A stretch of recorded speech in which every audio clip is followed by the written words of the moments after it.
లేదండా ఇది వ్యవసాయ భూమి అని చెప్పి ఇది అవును నిజమే.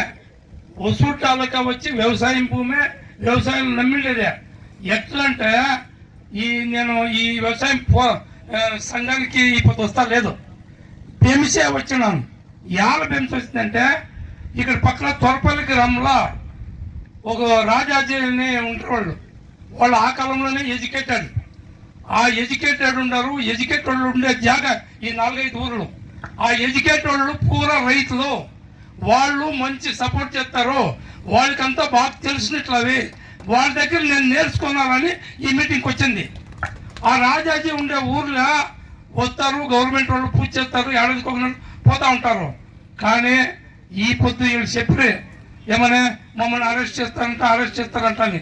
ఇవాళ మిమ్మల్ని అరెస్ట్ చేసేది నేను ఈ సభకు ఒక రైతుగా మాట్లాడుతున్నాను. నేను మా రైతులు ఉన్నాం, మీరేమి దిగులు పడదండా. యావదో కాలం పోయా నా మాదిరి కోసి కట్టుకొని వ్యవసాయం చేసే కాలం పోయింది. ఇప్పుడు ఒక ఇంటికి ఎడ్యుకేటెడ్ వాళ్ళు ఇద్దరు ఉన్నారు, ఇద్దరు ఉద్యోగాలకు పోలేదు. మీరు ఇచ్చేది 55 మనిషికి ఉద్యోగము.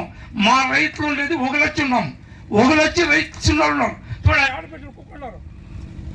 ఆ ఆడబిడ్డలు కుక్కున్నారు. వాళ్ళకేమి ఇష్టం లేకుండా వాళ్ళు ఏమైనా బొమ్మలాటలేక వచ్చినారు.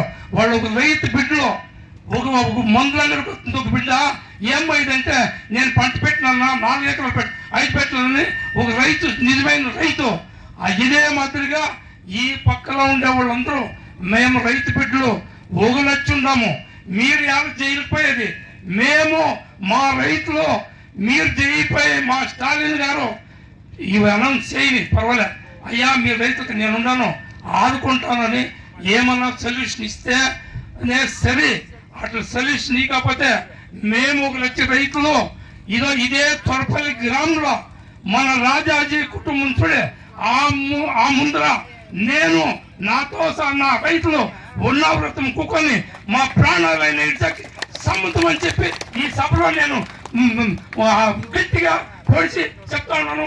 జై కిసాన్, జై జవాన్.